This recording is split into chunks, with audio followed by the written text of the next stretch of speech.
Welcome to the Backseat Thriver podcast. I'm Christina Johnston. And I'm Bridget Kostas. And we really think you guys should listen because we think we're pretty funny. We are pretty funny. Yeah. We're unfiltered. It's real. It's sometimes what you need to hear. Sometimes what you don't. But tune in. Tune in. That was good. That works.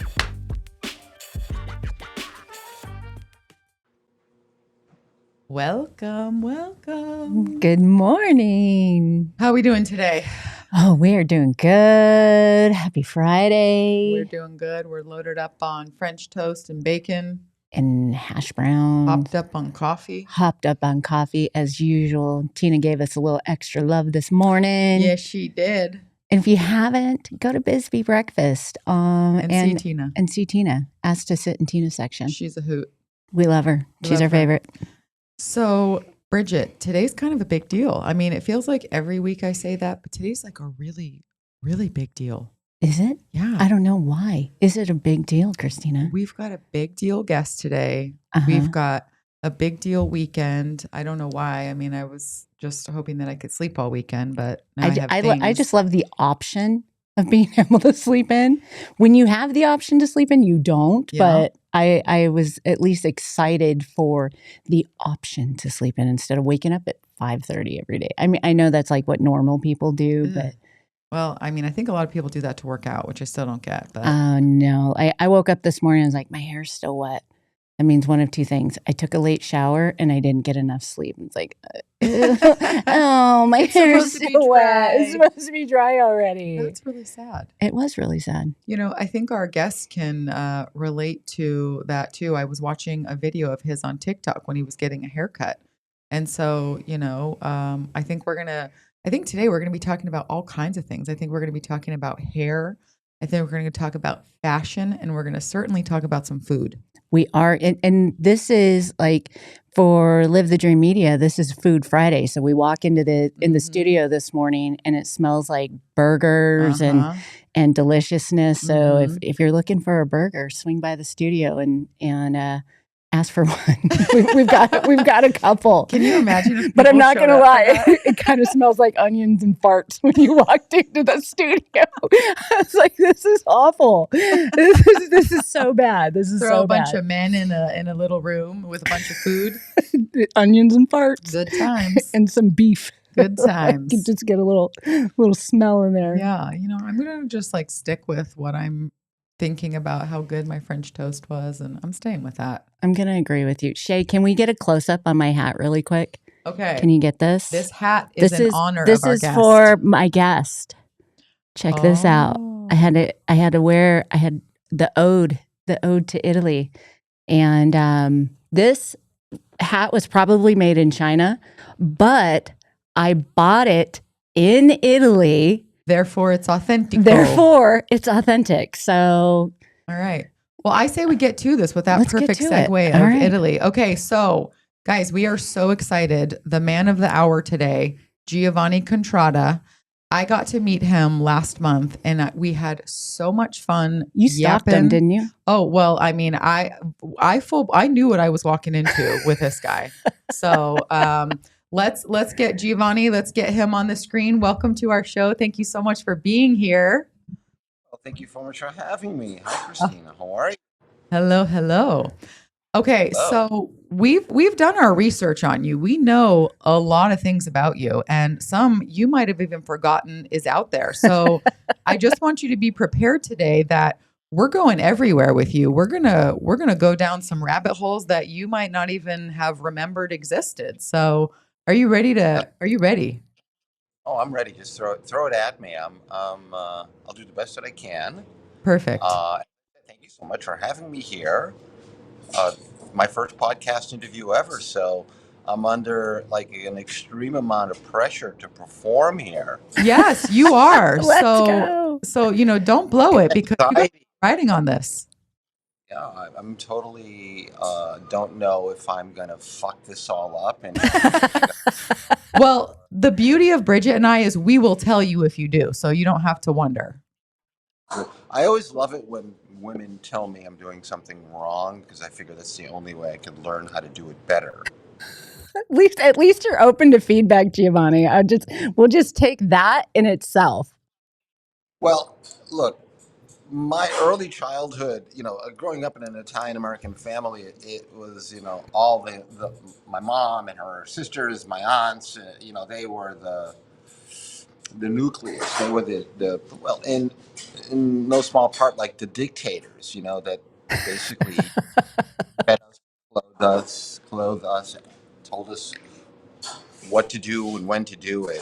When meanwhile, the men in the family, they were working, hopefully, or like in my dad's case, not only just working, but being a man of that generation, he was doing his own thing as well. So I got to see two different universes. You And really did.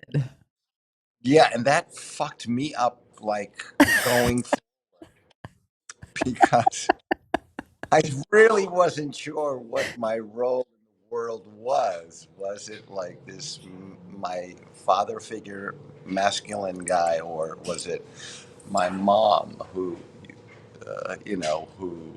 was, a great chef, cook, pastries, wonderful sample maker as well. I mean, and every once in a while took out the broom and wasn't, what was it back then? I think it was called what, corporal punishment? Oh yeah. You got the broom instead of the ruler. I got the wooden. Well, I got the fly swatter and the chancla. First it was the wooden broom, but that would always sorry, that would eventually break over like a part of my body, and then she upped her game and got the aluminum broom, which was a lot sturdy, and yeah, very grateful for that. Yeah. You know what? I love that you can appreciate that because I think, the way that we continue to talk about this generation is like this generation could really use a good aluminum broom. I'm grateful for the wooden spoon. Okay, so Yeah, Giovanni. what's going on there? I have a lot of these young followers, and I think I told you this story. No, first of all, I'm glad I'm not growing up now with Amen to all of the that. shit that's going on. And in a way, I'm kind of happy I didn't have. Look, we had fucking newspapers when I was growing up. That was the extent of and Walter Cronkite. So, but today, I just see the majority, not the majority, but a lot of these kids are lost. They lack a focus, or at least they're very unsure of what's going on around them, and it's and then they look to me for some kind of either explanation or, uh, I hate to use the word role model, but it's brought up so often, and half the time I don't know what the fuck I'm doing, and they expect me to answer an important question for them. It's true though, but when you're a social media, I feel Influencer. when you're an influencer, there is that expectation and there is that pressure. It's just as much as it is pressure for the all of the youth that are on these social media platforms and putting themselves out there. I think there is definitely an expectation or a pressure from an influencer, and whether that's pastors or you with your social channels as well. I mean, you just get asked the most random questions. Yeah, who makes your rings? This one, can we get a tattoo tour? I'm sober curious. I get that a lot. I think out of this all came to me when I was stuck in lockdown in Milan, and I just discovered TikTok because I was using it for entertainment purposes, and then I thought I'd get in front of the camera, and it kind of clicked. It wasn't clicking before because I guess there wasn't a worldwide pandemic and people weren't dying left and right. But all of a sudden, like the before was like I'd hold the camera in front of me and I didn't know what to fucking say. You were a disaster. Like there's this big upheaval, and I put the camera in front of me. It's like, hey man, you never guess what just happened. I'm at this train station in Milan, blah blah blah, and like all of a sudden, like I found a voice. And fast forward, I had to keep myself busy all day because I couldn't leave my apartment that I was locked, and they were fucking serious about lockdown. They had police and soldiers on the street asking you where the fuck you going, and I'm like, I always had a tote bag, you know, with me, and I'm just going to get some groceries, and so I go for groceries like 6-7 times a day, and I Like, get out of the house too much. So anyway, like I started making food content, and then I figured, okay, well, let me eat it, and then I started eating it, and I said, let me put the phone down, and so I did this thing called chat and chew. So I'm eating the food and talking about some shit. I don't know what it was, and then I think I told you this, and then I started getting these DMs, and it's like, hey, listen, watching you eat and talk about stuff, help me with my ED. And I'm like, since when do teenagers have like erectile dysfunction? I thought to myself, And why are they asking me about it? Is it my age? What? no, Is it my age? Is it what I'm putting in my mouth? What? You have ED issues? Yeah. What? well, first of all, really, I thought it was erectile dysfunction. Then, it's like, and then, oh wait, eating disorder, and oh yeah, I get it now. Social media, everyone, starving themselves, or they have this, the Persona. candidate today is like, mass starvation looking, anorexic, and people have developed a lot of these very bad eating habits and or eating disorders. And so I was like, well, I guess I have to continue to make these chat and chews I felt like, first out of guilt, because I felt bad for these people. And then I thought maybe I can help somebody. And that's why that whole segment of chat and chew started. And when I get a comment or a private DM from some young person saying, look, I've had an eating disorder for, a good part of my life. And when I know I have to eat, I've compiled a folder of just all of your chat and chews, and I just sit down with my food and I just start watching you talking and eating, and you're kind of entertaining and helping me eat at the same time. And I was like, that's amazing. fucked up It, and amazing. I mean, I think I find it amazing in the sense that, that this, and I don't want to say this generation, but I think it's impacting this generation more. As you were saying, Giovanni, these kids have this persona that they have to, everything that they do on social media can be edited. They want to look perfect. They want to be skinny. They will edit everything in their video in order for it to look perfect in their eyes. And a lot of them, will have either bulimia, anorexia, and they have that guilt. There's so much guilt behind eating. So, and the fact that to be able to watch when you think of addiction, you think of all of the therapy and everything that goes into the sobriety piece of it. But now, the eating disorders is a different, this is the good kid addiction. That's what you read it, you hear it. Eating disorders really impacts that good kid. They're not going to do drugs. They're not doing all these other things, but it's something that they can control is how they consume this food. And then it becomes that addiction to where they feel guilty when they eat. They feel ashamed when they eat. So the fact that watching your videos helps them through their own addiction and their own process just fascinates me. And I just find that amazing. Well, Giovanni, how does that make you feel? Because my knee jerk is like, I don't understand that. Is this they're distracting themselves? Like, what? How does that make you feel? I conflicted a little bit. First of all, I don't understand anything about. Look, I love food. I consume it with a passion. So Yes.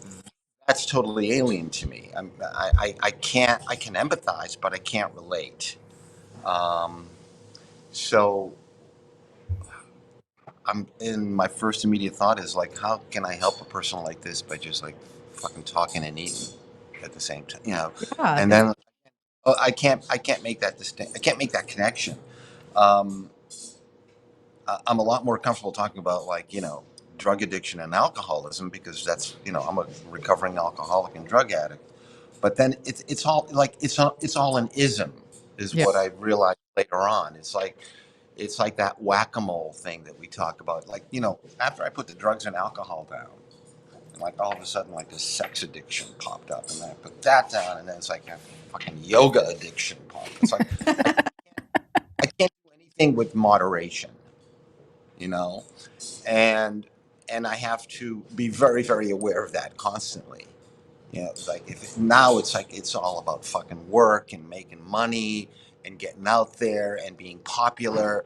It's like I know what I'm doing is hazardous to my mental health, uh, and there are times where I wish like maybe I didn't do this, and then I say fuck my life. It's what I have to do now, Yep. and just try to find a balance. And I think I find my balance through the program of recovery that shall remain anonymous because it's in the fucking title, uh, and just being surrounded by, I don't want to say like-minded people because it's everybody from across the spectrum. But we have one mission statement, and that is for me to help another alcoholic achieve sobriety or stay sober. Mm-hmm. And that happened to me this morning on the way in. Uh, I get these DMs, and people are like curious. Mm-hmm. Uh, and this one person reached out to me almost like I won't say a year ago, and I laid the law down with them. I said, look, go to a fucking meeting, go for 30 days, see if you like it. If you don't like it, that's it. Move on to something else. Mm-hmm. But it was hemming and hawing and hemming and hawing. And then, at a certain point, I just say to myself, look, I'm not here to save your ass. You save your own ass. Here's what I did. And it worked for me. I tried a million different things. Kombucha, yoga, sleeping with my yoga instructor because she was hot. Hiking, working out. It didn't help me stop, like all the wellness in the world doesn't like make you stop. Brain. Yep. Yeah, the problem is me, not outside issues. No matter where, that old saying, no matter where the fuck I go, I'm going to bring myself along. You could drop me off in the middle of a deserted island. I will find the person who sells drugs. Well, Is I've that heard wild monkeys out there, okay. So Giovanni, before we need to back up for a second because there's just too much interesting stuff here. We need to talk about wee baby Giovanni, and let's talk about how you go from a wee baby yeah? to where you are now. Okay. And I want to hit on, we tagged this up, your love of bell bottoms, and there's a really great story there. So we've got to share that too. So take us back to the beginning. Your parents are both born in Italy. Start Yeah. there and Okay. then bring us to now. All right. So, briefly, my parents were born in Italy, and my mom was one of six children who were eventually orphaned. I think the mom died first, and then several years later, her father died, my grandfather, and I think they had to be sort of like absorbed by the community. Mhm. We did have an aunt in Boston, Caroline, who was my mom's cousin. And she was already established in the U.S. So she brought over the two youngest and the oldest, because the two youngest had to be accompanied by the oldest. And then little by little, she brought them all over. And to Boston. My parents went from Italy to Caracas, where my father had family, Montreal, where my mom had family, and then to Boston. So immediately back in, I think I was 3 years old, 1961, we took a train from Montreal, get off the train, and I'm surrounded by all these women and kids, my cousins and my aunts and my mother's sisters. Look, they just wanted a better life for themselves and their kids. So I am amazed when I think about like the fucking courage it must have taken for them to get up and go. Can you imagine how scary that would be? I mean, people don't realize. I mean, like anything is better than here, wherever there is or was. Right.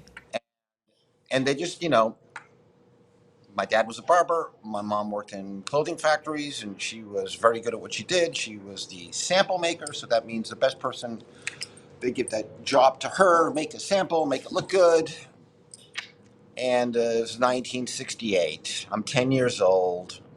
It's the summer of love in Boston, which technically the summer of love was 1967, but everything starts a year later in Boston. So we're walking through Boston Common, and I see all these young, beautiful hippies, long hair. But the thing that stuck out to me the most, what they wearing were what they were wearing, and I noticed that they had bell-bottom pants. And I said to my mom, I want some bell-bottom pants. And my mom was like, I won't raise a hippie, but in an accent.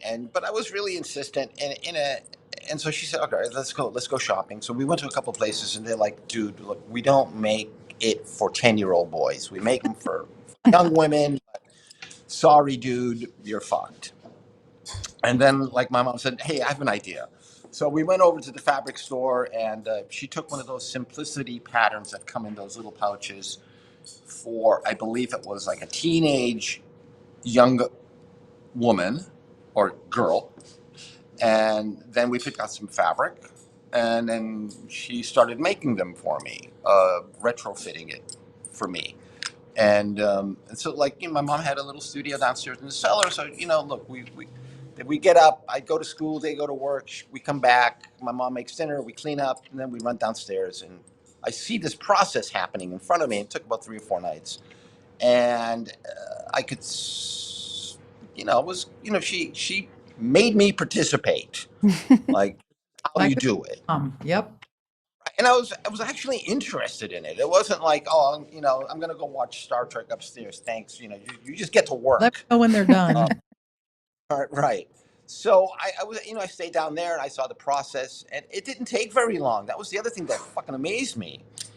And I remember when they were done, I had to put them on and making sure the fit was right. And she said, so I had 2 fucking bell-bottom pants, and nobody else my age who's a man or a boy had them. So, like, I was cool. You were cool in those bell-bottom pants. I wanted to be fucking cool. I wanted to be. And the amazing thing that she said was like, she was giving him to me. He goes, hey, listen, remember, why buy something you like when you can make something you love? Oh, I love that. Yeah, but it didn't click. No, of course. Like, we're a 10-year-old kid. I'm so fucking happy that I was the only boy in school that had bell-bottom pants. And the other thing too, I knew I was going to catch a lot of shit. I was going to say, that's a very brave. Nobody wants to stick out like a sore thumb at that age. I know. You want to look like everybody else. So that takes a lot of courage. Yeah. Well, I mean, I had an ulterior motive. Even at that, I think my first addiction was being an attention whore. I need to be like the focus, the center of everybody's universe at a very early age. Look at me. Remind me, do you have siblings? Oh, fuck no.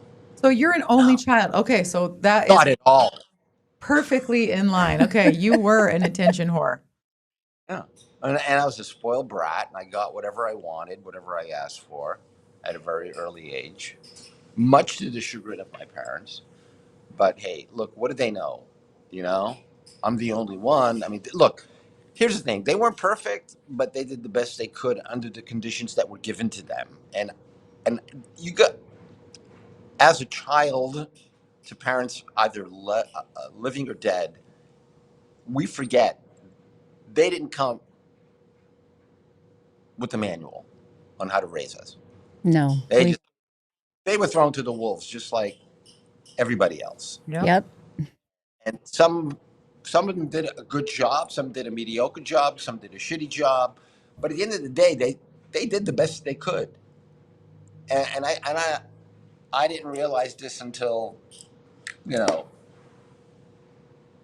until they were older. Until they were older, or until you were older?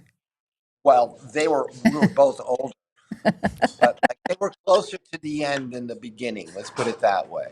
You know? And that's something that Christina and I, we share a lot on our podcast is, you know, our parenting does not come with a manual, and we hope that we can give, you know, our kids put the tools in the toolbox, and then when they go off to the world, here's your toolbox. Now, if you take anything out of your toolbox to help you with life, great. Hopefully you do. But if not, you know, we gave you the toolbox. It's yours to do with what you want. And if not, you know, that's why we both have savings accounts for our children's therapy. So, because, you know, it's inevitable. As hard as we tried. We're always going to be to blame for everybody else's problem until there's a realization, like the epiphany that I had was like, it was never their fucking fault. You know? Yeah. I brought this. That takes a lot of people a lifetime to learn and to accept. Quick question for you, Giovanni. So, we're going into, you know, into your life as to where you are today, but you had mentioned how you were an attention whore and how you loved fashion. You know, did you, when you think of like your style, did you wear your style as armor, as art, as seduction, as the attraction? Like, how do you consider like your fashion, your style? Yeah, I never thought about that. Hard-hitting question, Bridget. I know. Great job. I'm like, I love this guy. Probably a little bit of everything. I think, like, at first, I did it for, yeah, I wanted people to notice me. You wanted to be seen. Right. And I wanted to take a chance. It's funny, you know, I grew up very fearful about life in general, but when it came to my appearance, you couldn't tell me what to fucking wear.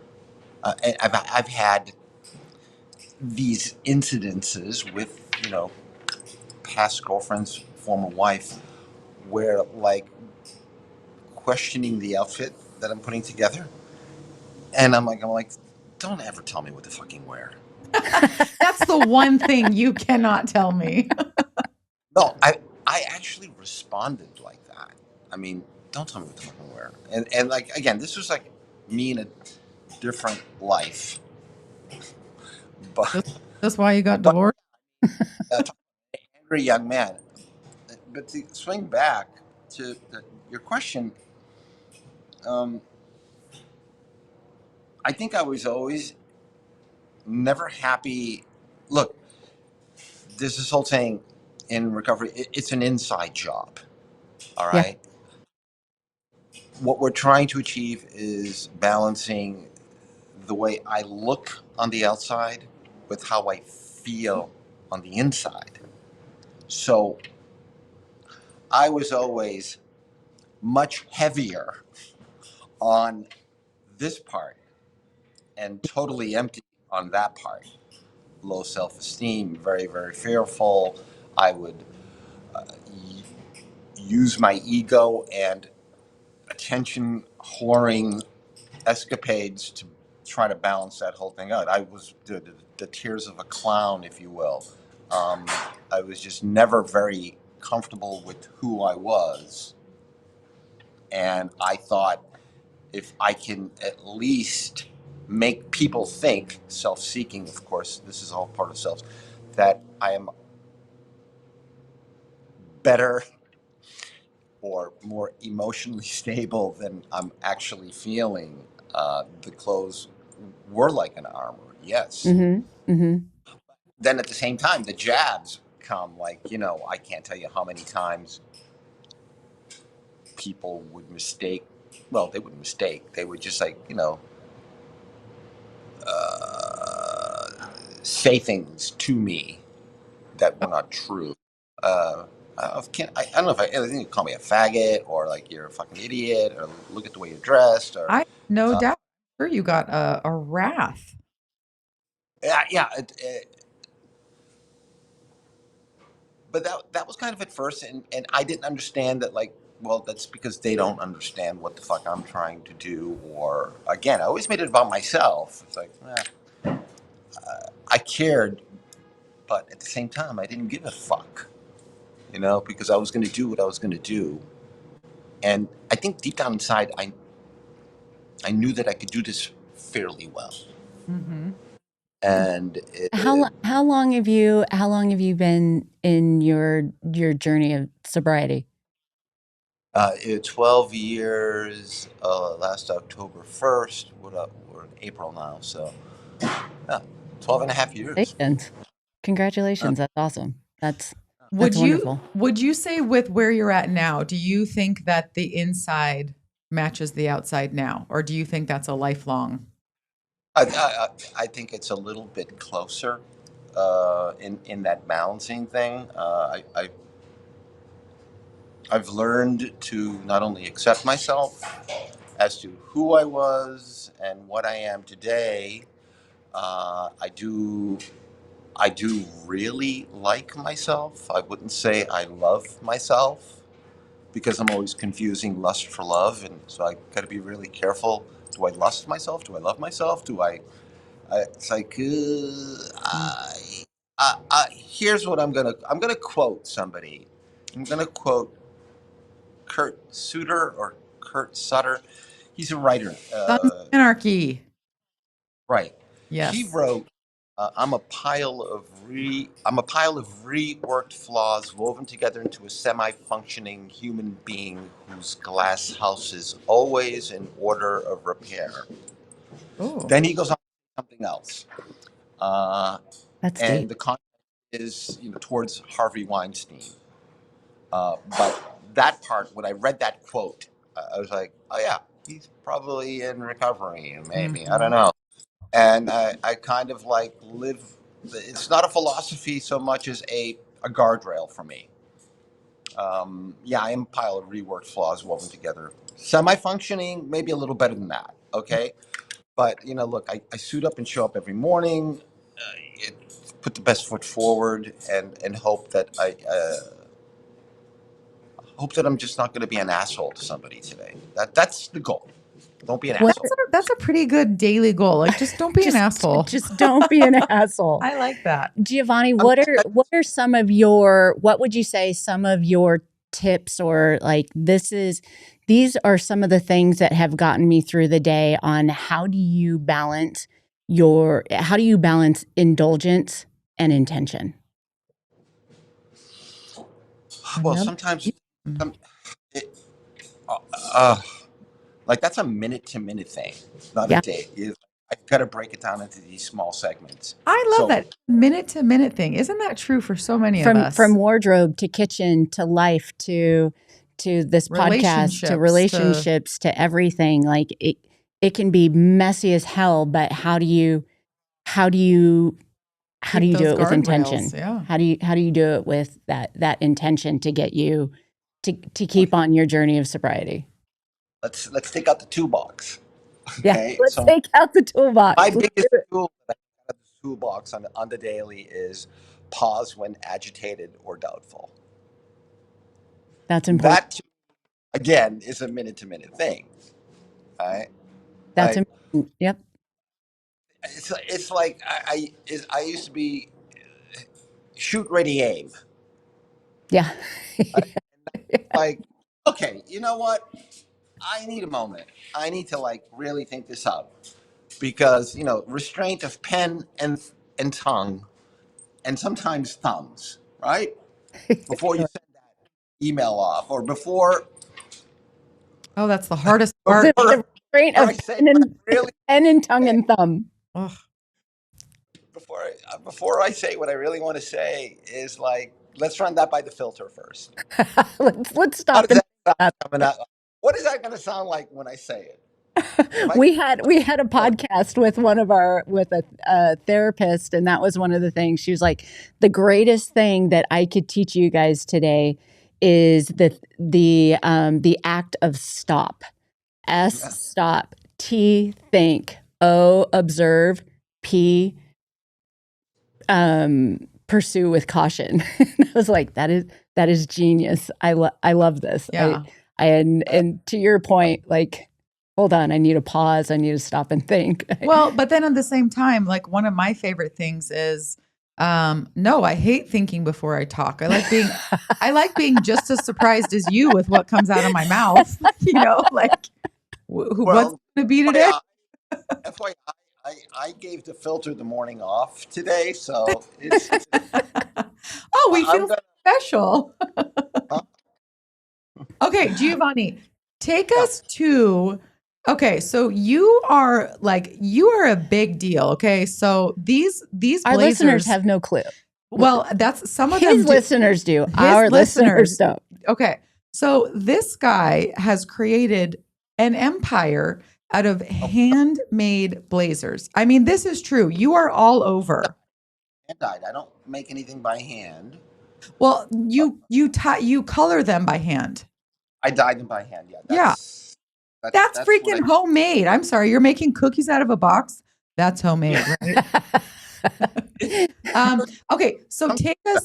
How did you get there? How did you go? Okay, this is what I'm going to do and create this niche for men and women everywhere with these incredible fashion pieces. And your fashion line is called. Okay, it's called Imp of the Perverse, which is a short story by Edgar Allan Poe, which I first heard when I was in the 9th or 10th grade back at the Christopher Columbus High School in the North End. And my sociology teacher, great instructor, teacher, professor, Frank Segadelli, basically talked for 45 minutes and we just listened because he talked about that particular moment. He was my favorite. That was my favorite class. He was my favorite teacher. And one day he's just talking about something, and I'm paying close attention, and he utters this phrase, "the imp of the perverse," and I'm like, "Hold on, wait a minute." And I actually, took out my pencil, wrote it down, and but the way he framed it is, it's it's a term used by the medical profession, um, that we as people can at any time do the wrong thing because we can. The French call it l'appel du vide. Um, and if you dig a little deeper and you go to the story, it's a very short story. It's about this guy who plans that he is going to commit the perfect murder and he'll never be caught. And he does. He executes this plan. He murders this person, and the part that eats him up inside is he knows he's committed the perfect murder, but he can't tell anybody. And if he does tell somebody, he'll get caught. So eventually, he does confide in somebody, and that person goes to the authorities, and then he goes to trial, and he gets, I think, hung or something. I'm not sure. Moral of the story is, keep your shit to yourself. But again, anyway, so I just thought that was fascinating, and again, Poe was a fucking alcoholic as well, so I could again relate there. So I guess the name came, and I was gonna, call my rock and roll band that, but I can't play guitar, nor can I note in a bucket. But I remember I said, well, if I ever start my own brand, that's the name I'm going to use. So I just kept it in my back pocket for a long time. And then, listen, at 16, I was working in retail in Boston. And then I graduated. I was going to fashion merchandising school. It was a 2-year program, Newbury Junior College. Shout out to them, which I think they're a full college now. So look, I didn't even want to go to college. And my parents kind of like, you should really go to college. And I worked through college, and then I was always in fashion, but also I was a shop boy. I was a sales clerk, sales associate. I mean, that name has changed so often. I don't know what the fuck they call them now, but I was fortunate enough to get a job at this place called Louis Boston, and they specialized in luxury, men's, and then later on ladies. And the owner was a real fucking prick, but like quasi father figure. Well, that's So learned complicated. a lot from him, learned a lot from the job, learned a lot about what quality was, what luxury was, how luxury can be sold, how basically the rich get richer. And if you want to cater to those whims, you have to have a certain product that appeals to them. And it has to, yes, be luxurious. It has to have a novelty to it. It has to obviously be some quality put in there, and a bit of fantasy, you know. And so those are the three things that I kept on hearing coming up over and over again. Because then after the retail, I went to the wholesale sector, once again in the same luxury segment. And I got to go to factories in Italy. I got to talk to the owners. I got to small family owners. I got to see how they operated and what their idea of quality, luxury, fantasy, novelty was. And so like I was just I don't know what I was doing with that knowledge at all. And then I go as I'm traveling all over the world, the country, visiting clients here in the United States that I'm selling to.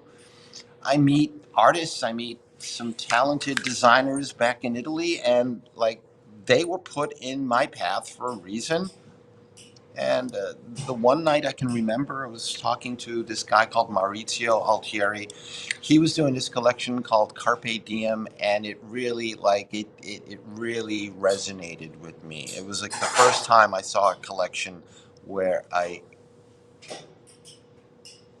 was going to say I got a hard on, but I mean, I that's the kind of thing that like it was this visceral So you're effect. saying it moved you. Definitely, Just a little bit. and I did something I never did before. I I tracked this guy down.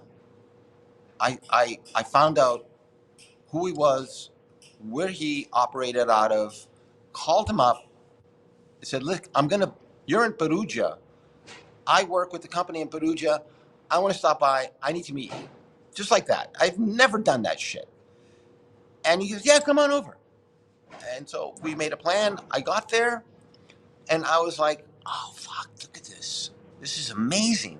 He's First of all, he's a genius. Um, mm, Mathematics, philosophy, art. He knows. I mean, he's just one of those Renaissance people. And now, but he's making this product, which is for me like, okay, here's a guy balancing art and commerce in clothing. And just like, can I take you out to dinner tonight? And I was like, yeah, sure. I said, look, I'm not going to bullshit you here. I want to know how to start a business and how do I do it? How do I launch something? I mean, I didn't know what I was going to do. I just wanted his advice. And he's like, dude, I'm quoting Nike. It's just fucking, you got to do it. You got to plan. you gotta have an idea, and then you have to start making something. And he goes, if you do that, and you, even if you don't succeed at first, he goes, the worst thing that can happen is you lose it. You lose that business, but you're still employable. I mean, you can always get another fucking job, but like if you don't take that first step, you know, you're gonna basically regret it for the rest of your life. So that was like 10 years before I even started my own business. But that evening and his whole concept of doing things, that was front and center. That was not my back pocket. That was You like, were if I'm going to ready. do something, it's going to be something like this.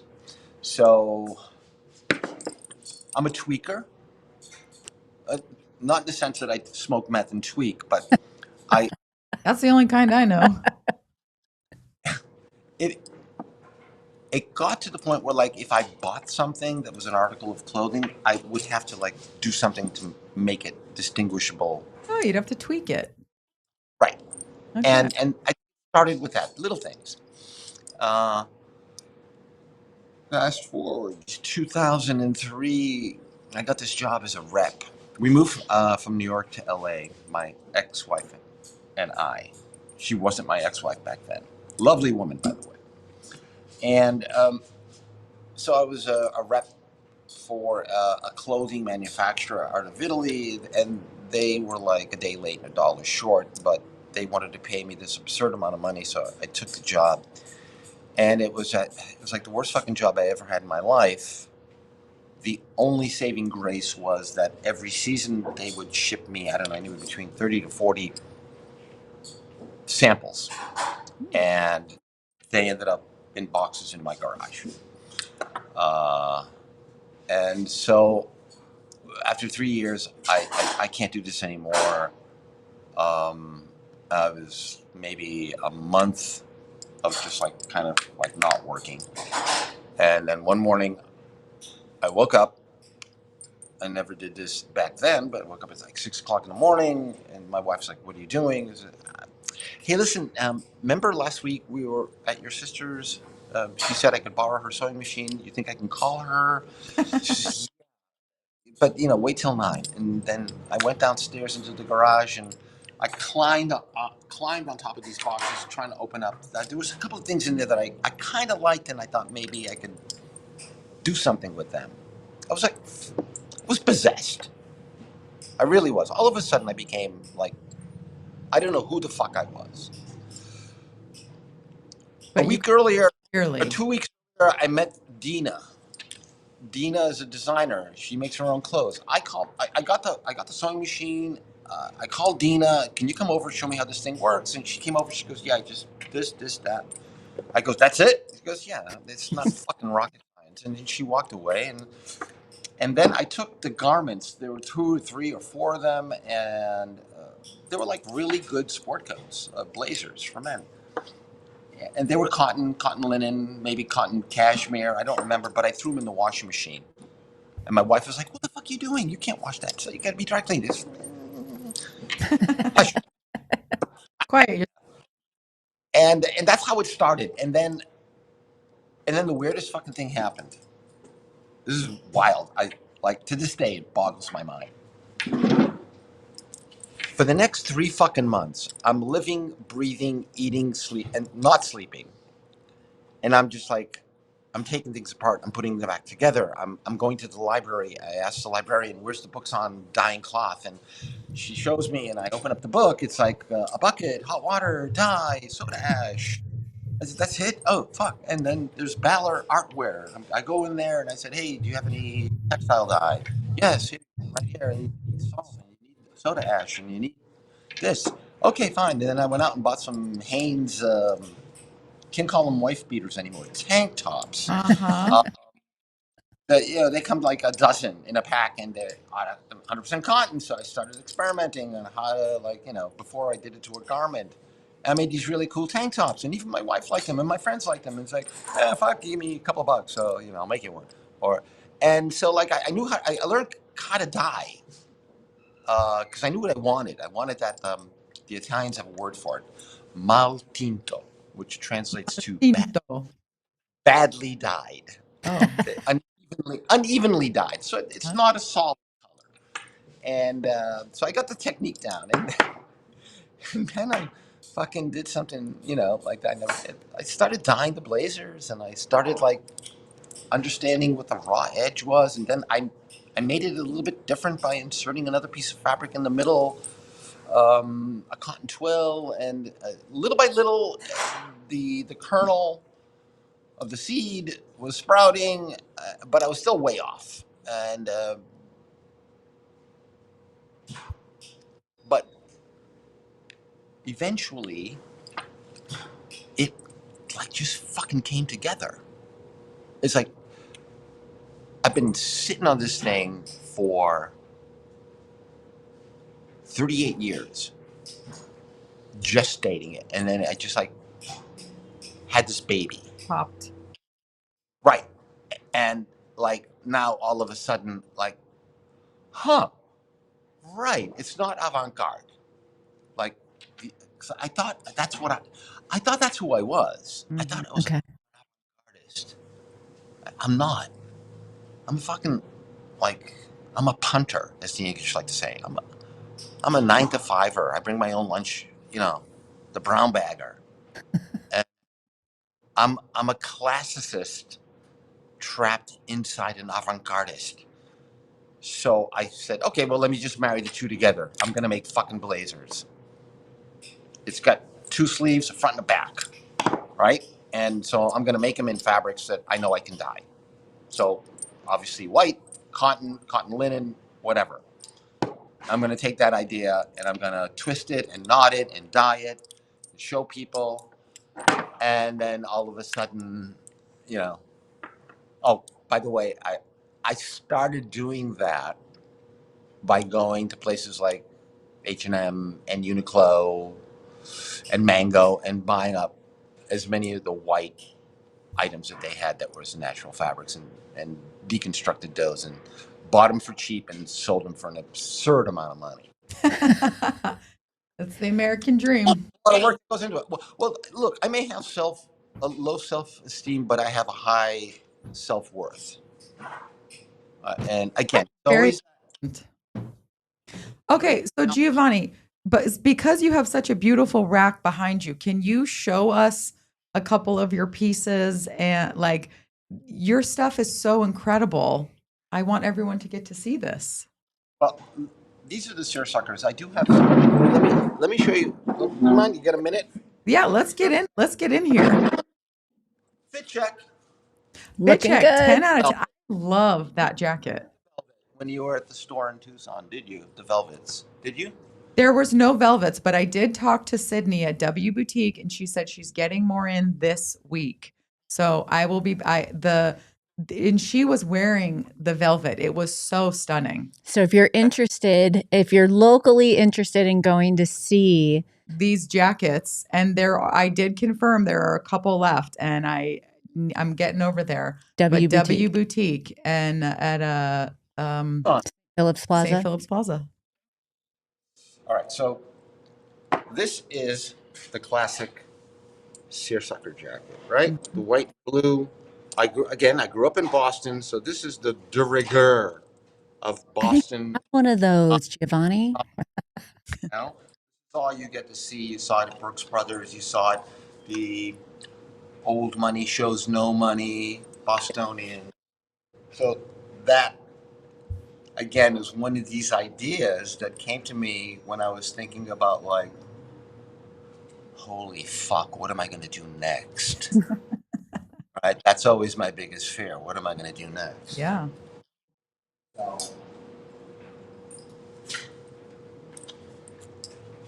let's dye it in purple. Look at that. Give it a raw edge. So beautiful.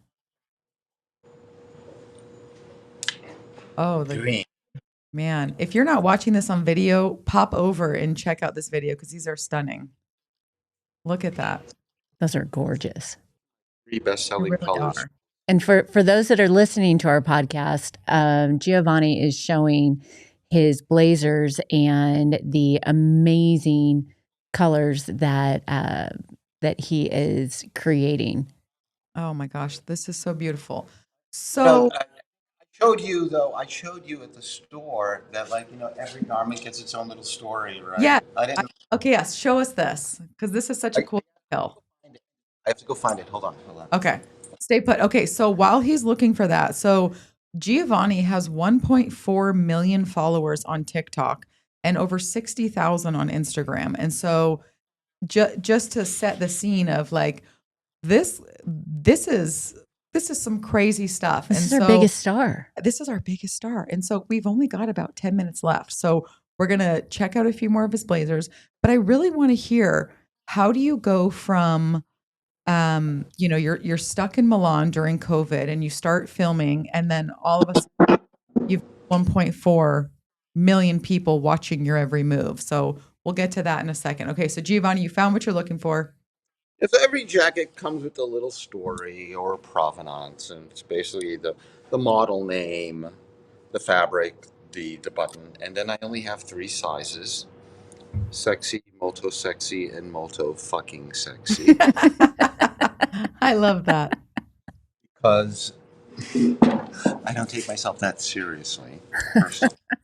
It's so nice. Well, It's so refreshing. I love that. clothing should do two things. It should be fun, I think, and sexy. Um, I think that's why a majority of people get dressed or pay attention to how they dress. I And I dress think for comfort, Giovanni. Not I'm sorry. you do not. Only on the days you're not working. I dress. Does it feel good? Does it make me feel good? Do I have to put on a bra? Hopefully I look good. Do I have to put on a bra? Check. that's fine and admirable. But let me ask you a question. Was that the same approach you had when you were 16, 17, 18, 19, 20, and when you were younger? She's so full of it, Okay, Giovanni. so this this is probably more than our listeners wanted to know. But when I was a senior in high school, I was like, screw it. I'm not shaving my legs anymore. Ew, sick. I quit shaving my legs. I shaved my armpits, but I was like, I don't Gross. care. Like, why do I care? I wore pajamas and boxers to school. With hairy legs. I was like, I'm sure you were the belle of the ball. You probably had boys all over you. I did not care. And it wasn't until I got into like business professional that I was like, well, okay, I got to clean myself up a little bit more. I got to start putting on makeup. I mean, still, I hate foundations. Like I like to go that extra mile just takes so much effort. And like, for what am I putting the effort in? Like, I feel good who I am. You know what, Bridget? You throw on one of these blazers over your little pajama shirt or something. You've just elevated yourself. Giovanni's like, please don't ever wear one of my blazers. You are not the face.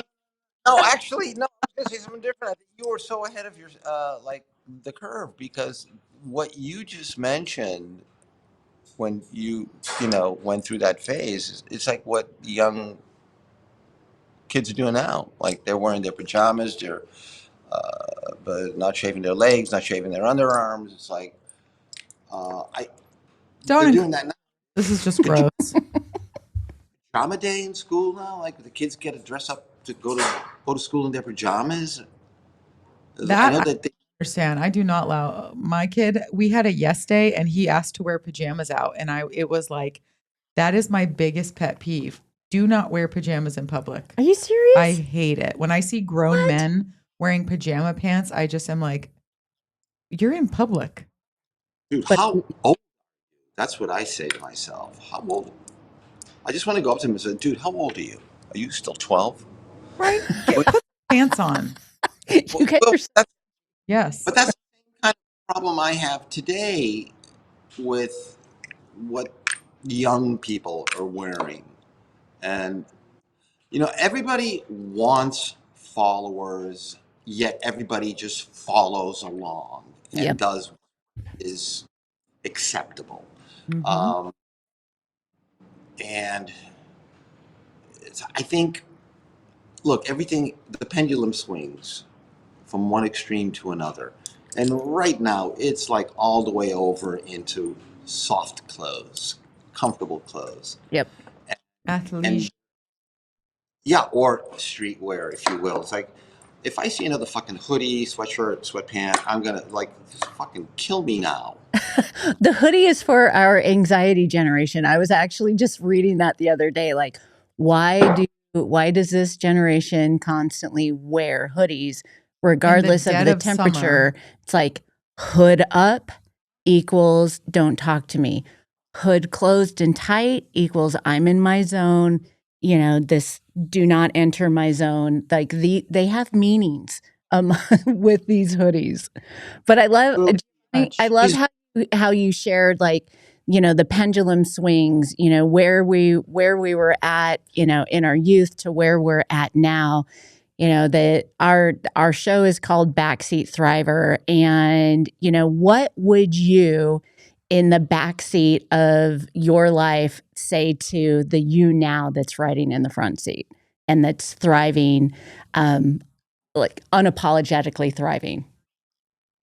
Well, first of all, what I would say is like, don't be afraid, make fucking mistakes.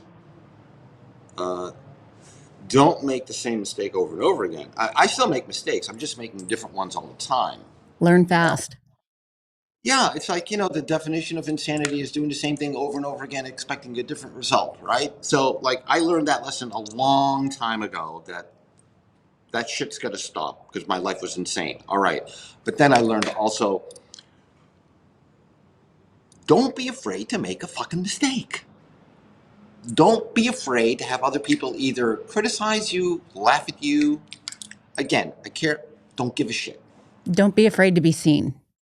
Look, the reason why I've got these fucking dangles, little threads coming out of the buttonholes on all my blazers, is because of hubris on my part. Because when I was learning how to make fucking buttonholes, I mean, you go around the machine. It was like so easy to do, but like I just wanted to perfect it, because that's part of that obsessive personality that I have. And like when I'm pulling out the made buttonhole, there's this long string here, and I'm like, I don't, At first I was cutting them off and doing another buttonhole. Then after about 30 of these fucking buttonholes, I looked at this string. I said, I'm going to use that as a fucking detail. I like that. Lazy business. Yes. All right. So was it a mistake? No, but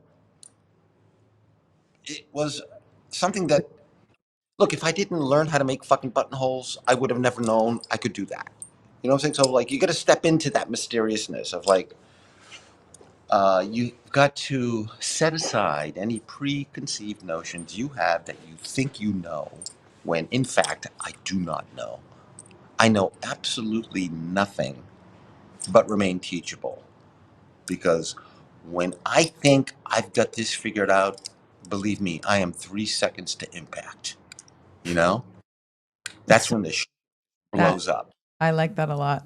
in my face. Yeah, Yep. yeah. That's very true. Okay, so give us I want your 30-second take on fast fashion and slow fashion.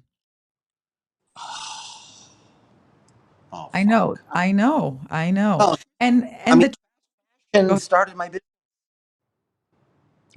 I mean, I used them to buy cheap shit for little money so that I could destroy it and put it back together again and sell it for 10 times what I bought it. Mhm. That I could put food on the table, pay my rent, right? Mhm. Today, we're so, I think, trend oriented. Like, you can either open up the Shein app or whatever fucking fast fashion app there is, Temu, and you can buy something and it arrives at your door in no time, and then you can set your fucking watch to it. Like, I'm going to be able to wear this for about 30 minutes, which is basically I'm going to wear it once to my friend group, to my school, and then that's it. Then I can toss it because they've seen it. And that's the mentality. Or they resell it on Depop. It's cheap, it's fast, it's easy. It's funny, that's what they used to say about me. But But But I grew up in that era, so like the shit that was available to me was either cheap ass shit made out of polyester or like this high end stuff. There was no middle ground, Mm-hmm. right? And so like I was very appreciative of the very expensive stuff, could not afford it, so I'd had to like work, save money, buy one thing every whatever, 6 months or something. But I realized very quickly that if I bought the cheap shit, it really didn't last very long. you get what you pay for. Right? That's so fucking true. In so So many ways.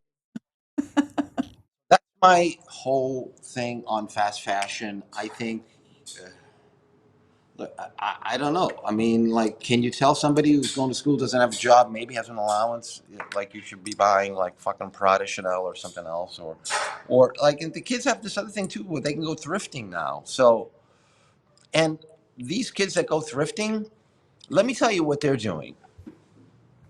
They're regurgitating old trends, right? Absolutely. And they'll find like from like a decade or 2 decades back. And then you got these fucking designers over in Europe in their fucking ivory towers casting their edicts saying to their little minions, I want you to go to Korea. I want you to go to LA. I want you to go to this place.